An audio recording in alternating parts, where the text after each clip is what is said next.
اللهم صل على سيدنا ونبينا ومولانا محمد النبي الأمي وآله وأصحابه وبارك وسلم.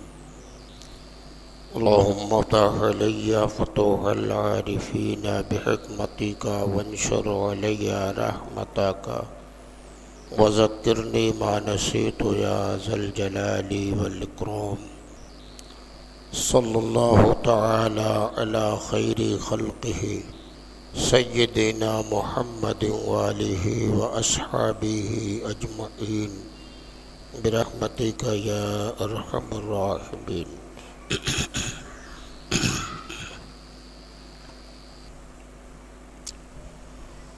نحمدہ ونصلی ونسلم علی حبیبہ الکریم. اما بعد فأعوذ بالله من الشيطان الرجيم. بسم الله الرحمن الرحيم.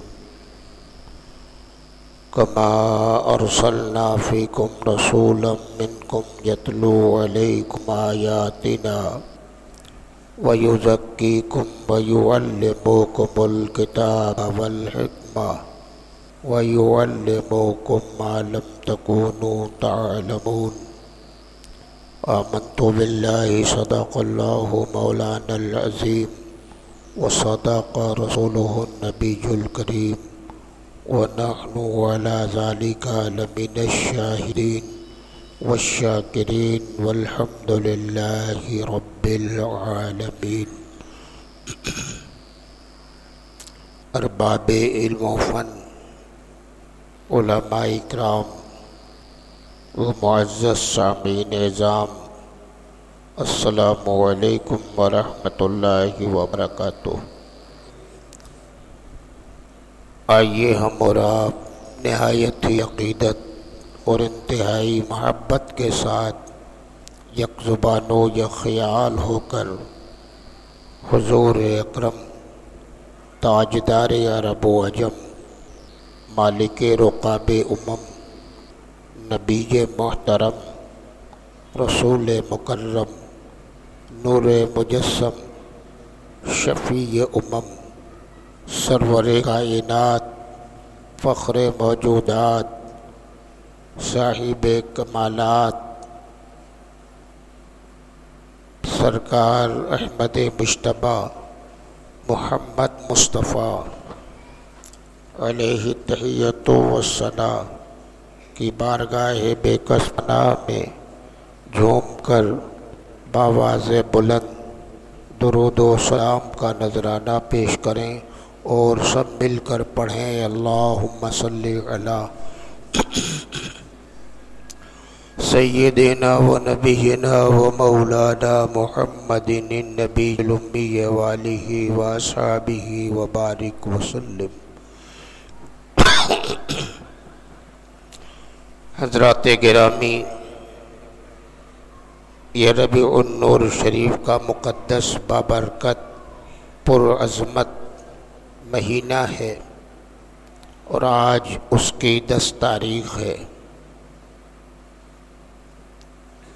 اسی مہینے کی 12 تاریخ وہ اہم تاریخ ہے جس مقدس تاریخ میں صبح صادق کی سہانی گھڑی میں ہمارے آپ کے آقا و مولا پیغمبر اسلام حضور سرابہ نور سرکار احمد مجتبی اس روح گیتی پہ جلوہ بار ہوئے.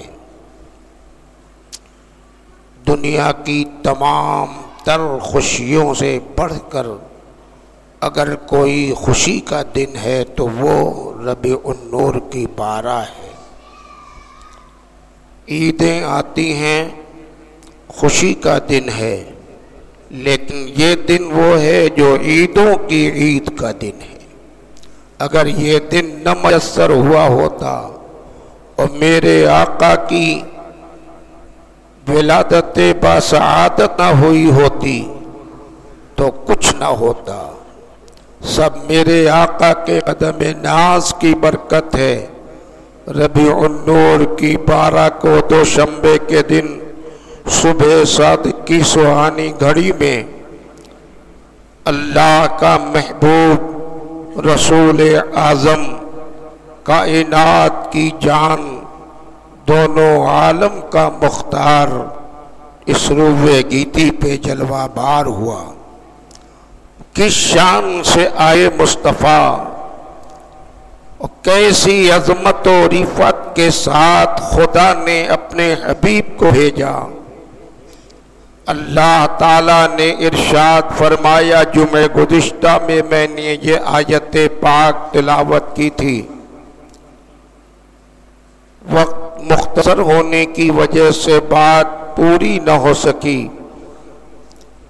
رب کائنات نے اعلان فرمایا، کما ارسلنا فیکم رسولا منکم یتلو علیکم آیاتنا وَيُزَكِّيكُمْ وَيُعَلِّمُكُمُ الْكِتَابَ وَالْحِكْمَةَ وَيُعَلِّمُكُمْ مَا لَمْ تَكُونُوا تَعْلَمُونَ کہ پروردگار عالم نے میرے نبی کو روئے گیتی پہ بھیجا۔ نبی تشریف لائے، ارشاد پروردگار مختلف طریقے سے قرآن میں اس تعلق سے موجود ہے۔ کہیں پر رب نے فرمایا قد جاءکم من اللہ نور، کہیں رب نے ارشاد فرمایا لقد من اللہ علی المؤمنین اذ بعث فیہم رسولا۔ اس آیت پاک میں جو میں نے پڑھی ہے اور اپنی گفتگو کا عنوان مرتب کیا ہے، اس آیت پاک میں اللہ نے نبی کو دنیا میں آنے کا مقصد بھی بتایا ہے، نبی کی شان بھی بتائی ہے، اور کس عظمت سے خدا نے مصطفیٰ کو بھیجا ہے اس کا بھی ذکر فرمایا ہے۔ ارشاد باری تعالی ہے، کما ارسلنا، جیسا کہ ہم نے بھیجا۔ ارسلنا رب نے فرمایا۔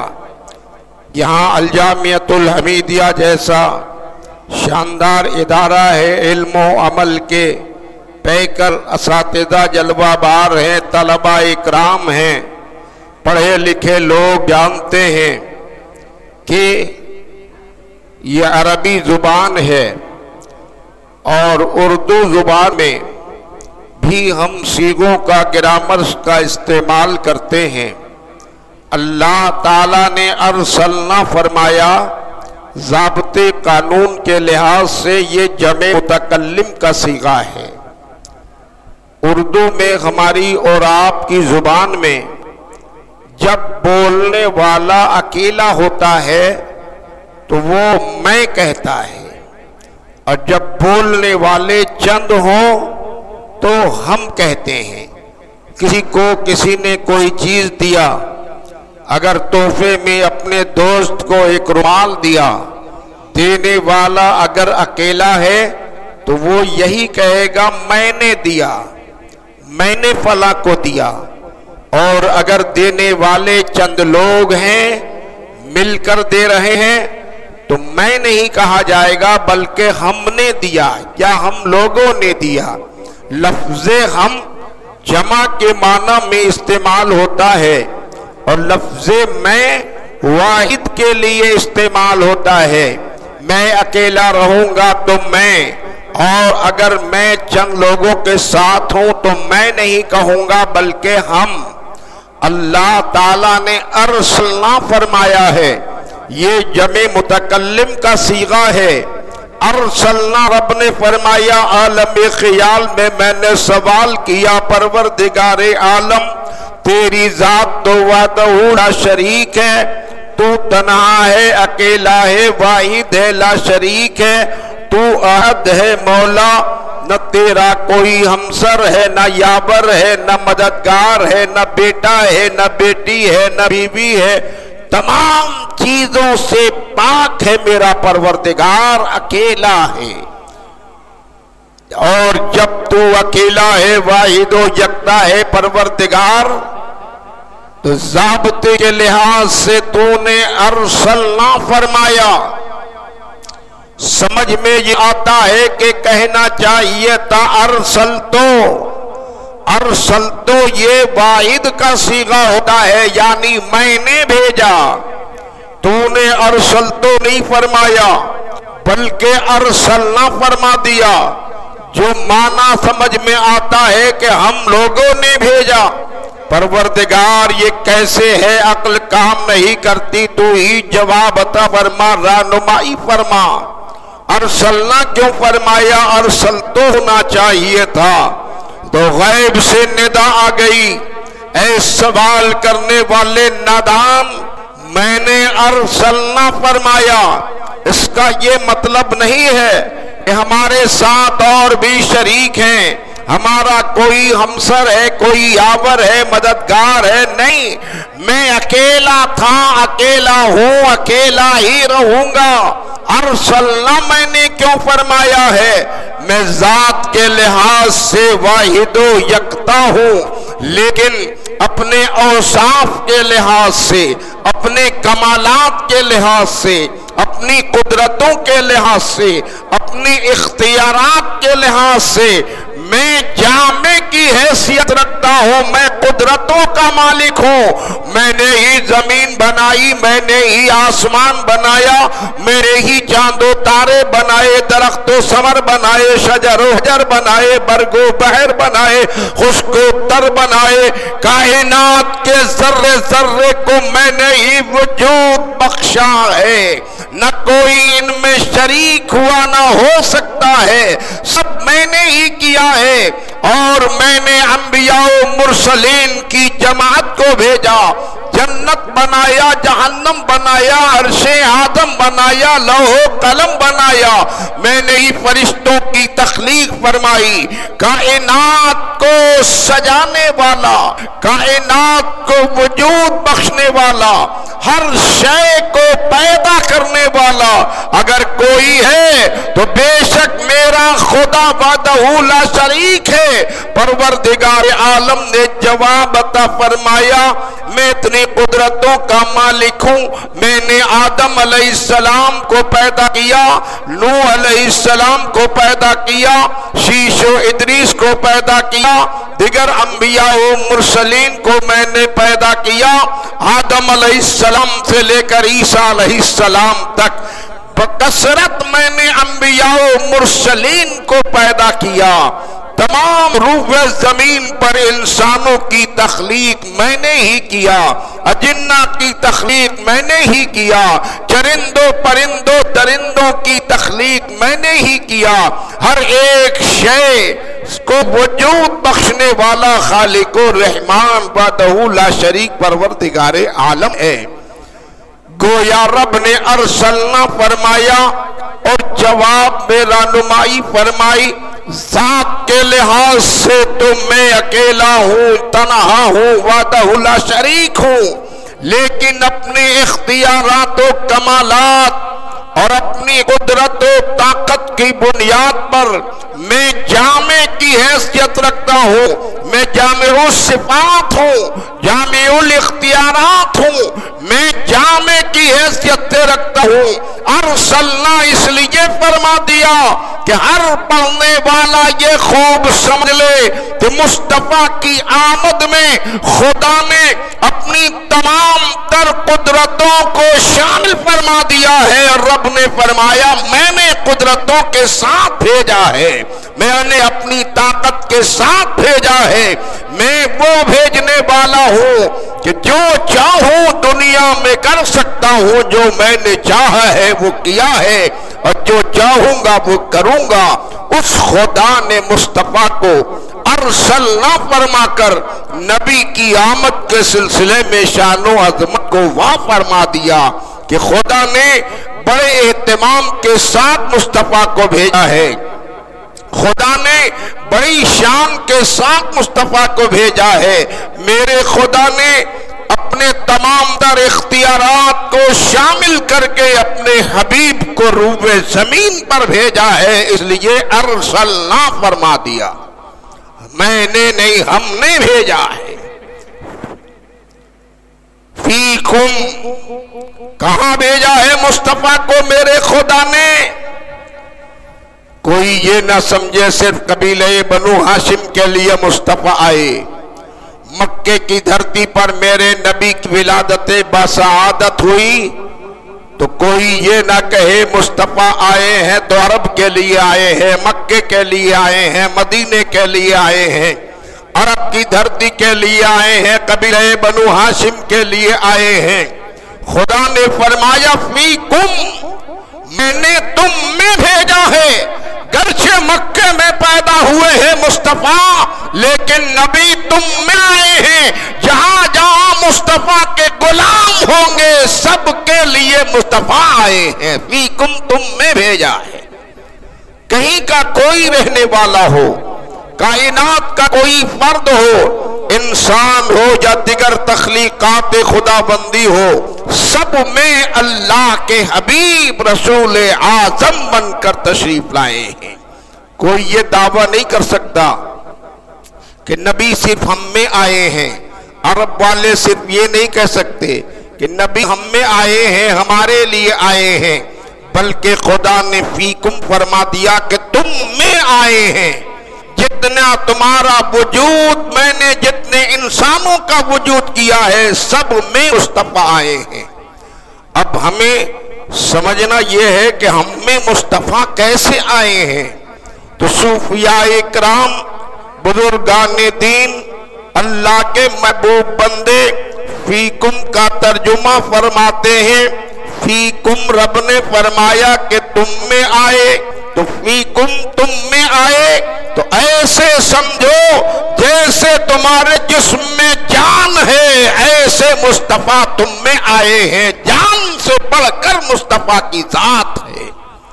اپنے اندر اپنے نبی کو، خدا کے حبیب کو ہمیشہ تصور میں رکھو، نبی تمہاری جان سے بڑھ کر آئے ہیں، تم میں آئے ہیں۔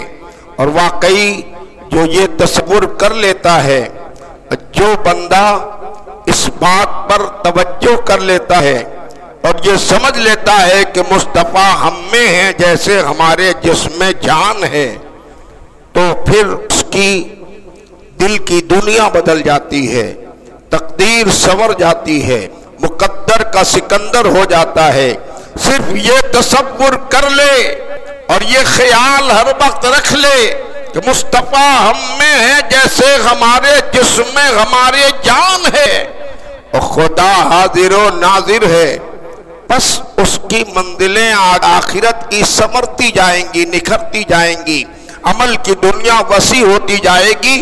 نتیجہ یہ ملے گا کہ وہ خدا کا محبوب ہو جائے گا، مصطفیٰ کا غلام ہو جائے گا۔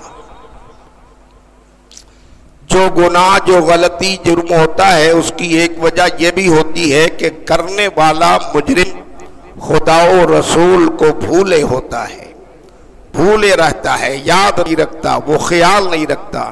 لیکن ہمیں اور آپ کو ایمان کا تقاضا یہ ہے کہ ہر صبح و شام، ہر لمحہ، ہر ساعت یہ تصور اور یہ خیال رکھنا چاہیے کہ خدا ہمارا حاضر و ناظر ہے، ایسا کہ ہم 7 طبق زمین کے اندر بھی کوئی جرم کریں گے تو خدا دیکھ رہا ہے، کسی بند کوٹری میں کوئی کام کریں گے خدا دیکھ رہا ہے، اور خدا دیکھ رہا ہے۔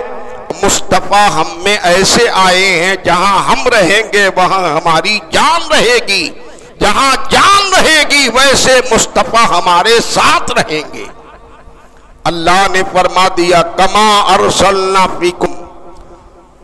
جب یہ تصور کوئی کر لے گا تو یقیناً گناہوں سے بچ جائے گا، جرائم سرزد نہیں ہوں گے، غلطی نہیں کرے گا، وہ لرز جائے گا، جسم تھرا جائے گا، بدن کانپ جائے گا، اس کا قلب حرکت میں آ جائے گا، اور آدمی خوف اور تقوی کی بنیاد پر اپنے گناہوں سے خود کو بچا بھی لے گا اور اللہ کی بارگاہ کا قرب بھی حاصل ہو جائے گا۔ خدا نے ارشاد فرمایا کما ارسلنا فیکم رسولا، ہم نے بھیجا تم میں ایک رسول بھیجا۔ رسول بھی کیسے ہیں؟ بھیجنے کے لیے بھی خدا نے شان و عظمت اور اہتمام کا ذکر ارسلنا کے ذریعے فرما دیا۔ فیکم بتا کر رب نے فرما دیا تم میں ایسے آئے ہیں جیسے تمہارے جسم میں جان ہے۔ کون آیا ہے جو اتنی عظمت والا، اتنی شوکت والا، اتنا اہتمام ہو رہا ہے؟ تو رب نے فرما دیا رسولہ، ایک رسول آئے۔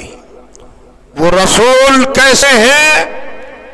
یہ نہ کہہ دینا کہ ہماری طرح بشر ہے، ہمارے بڑے بھائی کی طرح ہے، ہمارے گاؤں کے چودھری جیسا مقام ہے، بلکہ رسولن فرمایا۔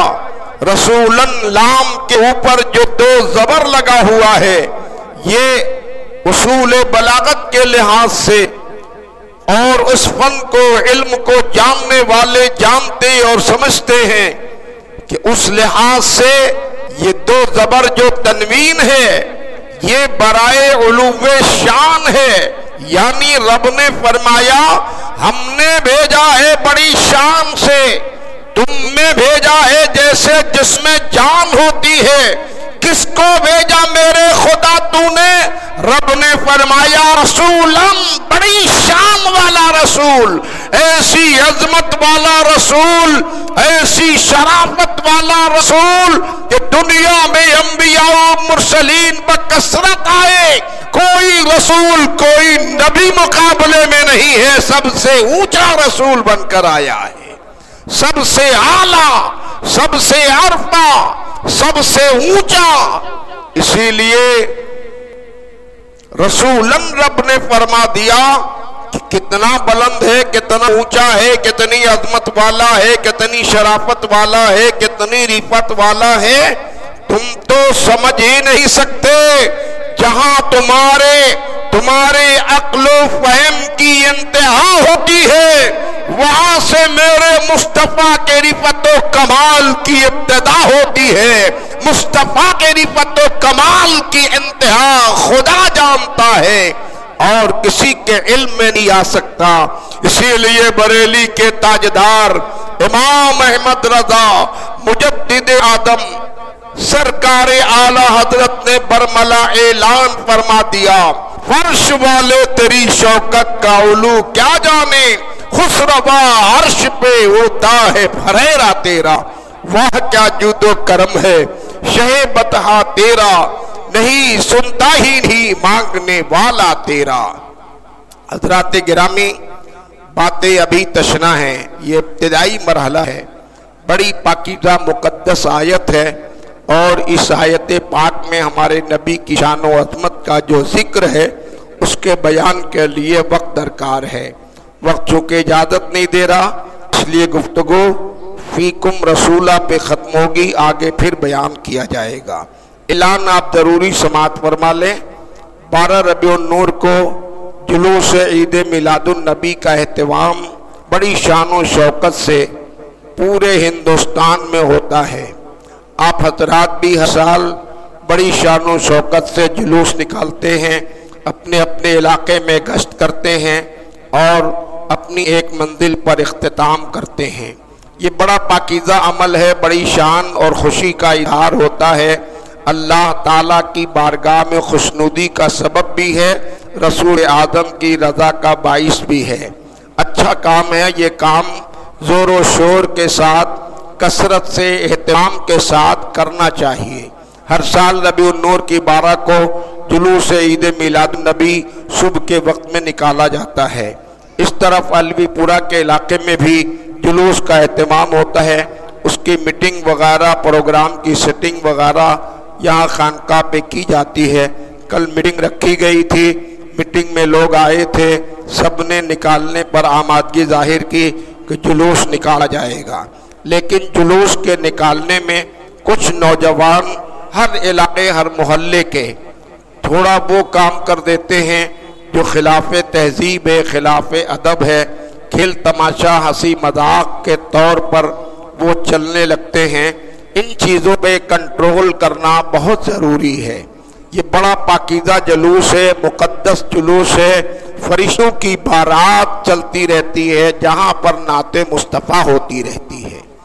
آپ انتہائی ادب و احترام کے ساتھ جلوس نکالیے۔ صبح کو 9 بجے جلوس نکال دیجئے اور ظہر تک اس کے اختتام کے بارے میں پروگرام بنا لیجئے۔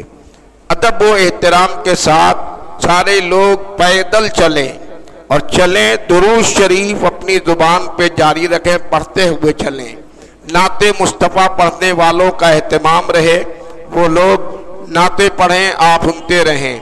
درمیان میں نعرہ تکبیر و نعرہ رسالت بلند کرتے رہیں، لیکن ایسا کوئی نعرہ نہ لگائیں جو کسی کی دلاداری کا سبب ہو یا ملک و قانون کے خلاف ہو۔ نعتیں جو پڑھی جائیں ان میں بھی ایسا کوئی کلام نہ پڑھا جائے جو کسی کی دلاداری کا سبب ہو یا ملک اور قانون کے خلاف نظر آتا ہو۔ بس اپنے نبی کی نعت گنگنائیے، پوری مسرت اور پوری عقیدت کے ساتھ سر جھکائے ادب سے چلتے رہیے۔ اللہ اور اس کے رسول کا نعرہ بلند کیجئے، عید میلاد النبی کی مبارکبادی دیجئے۔ اور جو لوگ بہت شوق میں نوجوان گھوڑوں کو شامل کر لیتے ہیں، اونٹوں کو شامل کر لیتے ہیں، گاڑیاں بہت ساری اکٹھا کر لیتے ہیں، تو ابھی کل کی میٹنگ میں یہ طے پایا ہے اور پرشاسن کی طرف سے ہم لوگوں کو یہی سجھاؤ بھی ملا ہے کہ اس پر کنٹرول کیا جائے، گاڑیاں زیادہ نہ ہوں، اونٹ اور گھوڑے وغیرہ کا استعمال نہ ہو، صرف ضرورت کے مطابق ہر محلے سے ایک چھوٹی گاڑی کر لی جائے جس میں ضرورت کا سامان رکھا جا سکے، اور نعت پڑھنے والوں کے لیے لاؤڈ اسپیکر کا استعمال کر لیں، لیکن ڈی جے وغیرہ نہ لگائیں۔ کیسٹ کی ریکارڈنگ اور بہت زیادہ شور و شغف اور ادھر ادھر کی فضول باتیں، تماشا بازی، کھیل کھلواڑ، ان سب چیزوں سے اپنے جلوس کو پاک رکھیے۔ ادب و احترام کے ساتھ چلیے۔ ہر محلے سے جو جلوس نکلے تو بس ایک گاڑی اپنی ضرورت کے مطابق کر لے۔ جو لوگ مجبور ہیں، معذور ہیں، لاچار ہیں، عمر دراز ہیں اور جانا چاہتے ہیں جلوس میں، تو ان کو گاڑیوں پہ سوار کر دیں، ورنہ جو لوگ معذور ہیں، لاچار ہیں، عمر دراز ہیں، وہ نہ جائیں، صرف اہتمام کر دیں، کھڑے ہو جائیں، اپنے دروازے سے رخصت کر دیں۔ یہ گاڑیوں کی بھیڑ بھاڑ اور اس میں اونٹ اور اس میں گھوڑے اور طرح طرح کی چیزوں کو شامل کر کے جلوس جیسا مہذب، جیسا پاکیزہ، جیسا مقدس ہونا چاہیے، اس میں فرق آ جاتا ہے۔ اپنے چلنے پھرنے میں، راستہ گزرنے میں کوئی ایسی حرکت، کوئی ایسا عمل نہ کریں جو قانون کے خلاف ہو، سماج کے خلاف ہو، لوگوں کے نگاہ میں تذلیل کا باعث ہو۔ نہایت ادب و احترام کے ساتھ، پاکیزگی کے ساتھ اور نعت مصطفیٰ کی گنگناہٹ کے ساتھ، نعرہ تکبیر و رسالت کے ساتھ، درود شریف کی کثرت کے ساتھ آپ اپنے ٹھکانے سے چلیں اور اپنے علاقے اور اپنے راستے سے گشت کرتے ہوئے اپنی منزل پر پہنچیں، وہاں صلاۃ و سلام پڑھ کر جلوس کا اختتام کریں۔ 9 بجے جلوس نکال دیا جائے کہ ظہر تک ختم ہو جائے۔ ایسا بھی نہیں ہونا چاہیے کہ ہم لوگ وقت کا خیال نہ کریں اور نمازیں راستے میں قضا ہو جائیں، 3 بجے 4 بجے اور 5 بجے لوٹ کر آئیں۔ یہ سب چیزوں پر کنٹرول کرنا اور اس کو اچھا پاکیزہ بنانا کہ لوگوں کے واسطے آپ کا جلوس رہنما بھی بن جائے اور لوگوں کو آپ کی شرافت و عظمت کا پتہ بھی چل جائے۔ 12 ربیع النور کو جلوس نکالیے۔ کل کی میٹنگ میں یہی سب باتیں طے بھی ہوئی ہیں اور اس کا ہر ایک کو خیال بھی کرنا ہے۔ نہایت سلیقے سے، ادب احترام سے درود شریف پڑھتے ہوئے آپ راستہ چلیے، نعت مصطفیٰ پڑھیے، پڑھوائیے، سنیے اور نعرہ تکبیر و رسالت کی گونج بلند کیجیے، صدا بلند کیجیے۔ لوٹ کر آئیے، اپنے مقام پر صلاۃ و سلام پڑھیے، دعا کی جائے اور پھر اختتام ہوگا انشاءاللہ العزیز۔ عید میلاد النبی کا جلوس اور وہ دن تمام فرزندان اسلام کو مبارک ہو۔ آپ حضرات اس کا اہتمام کریں اور ہر سال کی طرح امسال بھی پورے شوق و ذوق اور عقیدت و محبت کے ساتھ آپ جلوس میں شرکت فرمائیے۔ السلام علیکم۔